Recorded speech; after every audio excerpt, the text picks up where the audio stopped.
Boys, welcome in. Welcome back to Playmakers Picks, where we are serving up bangers. And yesterday was a tough beat. That Miami game was a fun one to watch. Cam Ward was going crazy, but was also turning over the ball quite a good amount. But the passing touchdown line was such a lock. Isaiah Horton went over the line, and then it got called back on a penalty. And then Nick Castellanos was 1 for 2 and gets pulled in the fifth inning because they had already clinched division and they were just giving a guy some rest. And so I messaged Sleeper, and they go ahead and they tell me that they're not going to void it.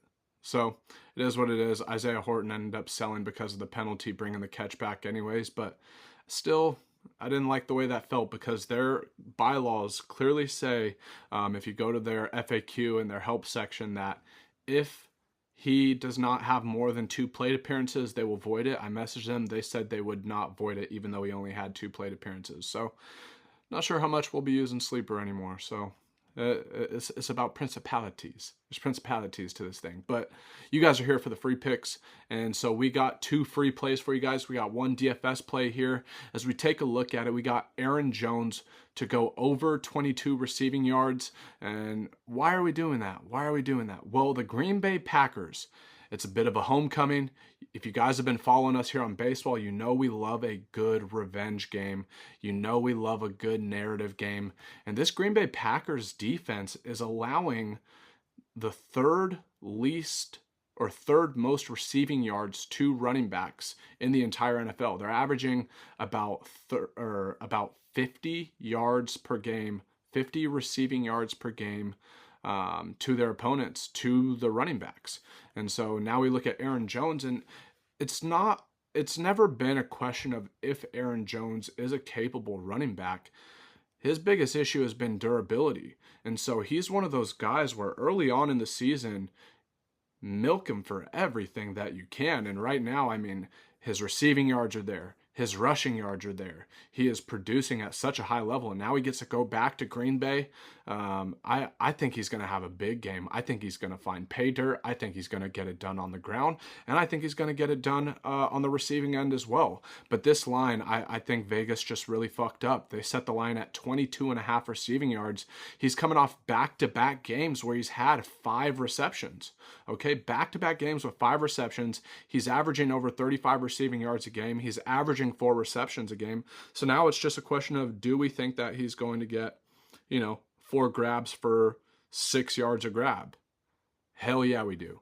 So that is going to be leg 1 of the play. And then we got Breece Hall, man. Breece Hall, an absolute touchdown machine. If we look at the last 5, he scored a touchdown. He's found pay dirt in each of the last 5 games. If we zoom out the last 10, he's found pay dirt 7 of the last 10, okay? So 6 games in a row, he's been doing it. And now we look at this offense here, and it's really starting to click. We got Aaron Rodgers getting more comfy. He's starting to let his hair down. He's taking full command of this offense. And, Braylon Allen is starting to pack a punch as that number 2 running back.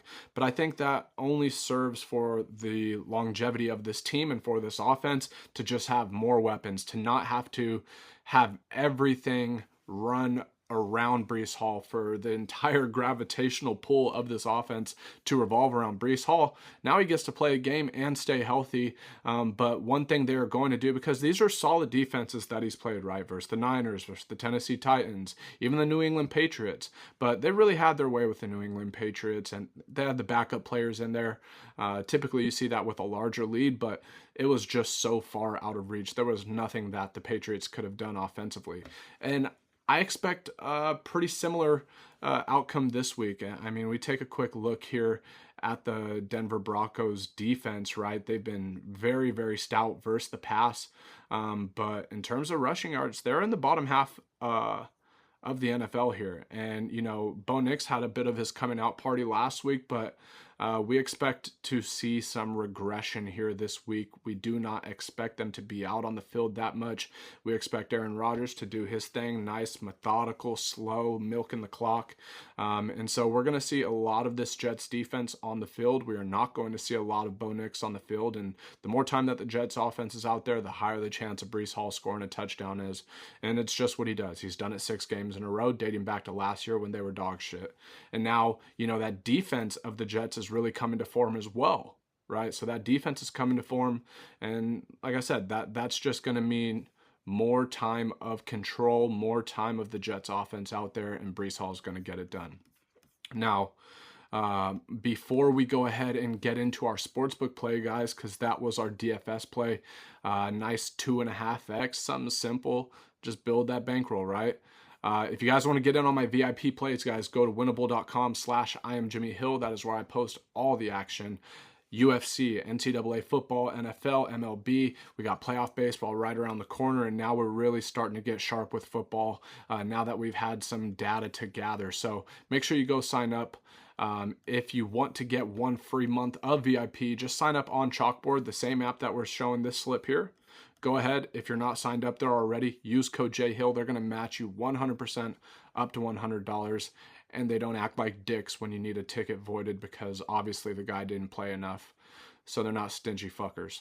So enough for my rant there. Now for our book play of the day, we are sticking with the Jets here. So much attention is being given to how good this Denver Broncos defense is. But man, this New York Jets team as a whole is really starting to look good. Back-to-back games, going over this line with 24 points, okay, versus the Tennessee Titans, versus the New England Patriots. They opened up versus the San Francisco 49ers. They put up 19, but, this game here, this is really 3/4 of football, and there is no panic. If the Denver Broncos decide to show up at all on the offensive front, then expect to see some freaking haymakers from this New York Jets offense. But I love the line. I love the line. I love what they're doing. We got the Jets at home here. We got Aaron Rodgers really getting into a groove. And it all is just aligning. He has that security blanket in Allen Lazard. He's going to get his volume with Garrett Wilson. He has that 1-2 punch with Braylon Allen and with Breece Hall. And like I said a couple minutes ago, the Denver Broncos just aren't even going to get the opportunity to get some offense going. The Jets defense is really starting to return to form as they were the entire Jets team last year, right? I mean, it was just no offense and it was defense, defense, defense, much like the Bears, right? Like an even worse version of this year's Chicago Bears where the defense is keeping them in games right now. But this line, we love this trend. We love what they're doing, especially knowing that this was not something that barely hit. They cashed this early in the game, and then they put their backups in. So we're slamming this. These are our free plays of the day. This is Playmakers Picks. Love y'all, boys. Let's make some money. And stay tuned. We might come with a Sunday night and Monday night football video later on today as well. So take care.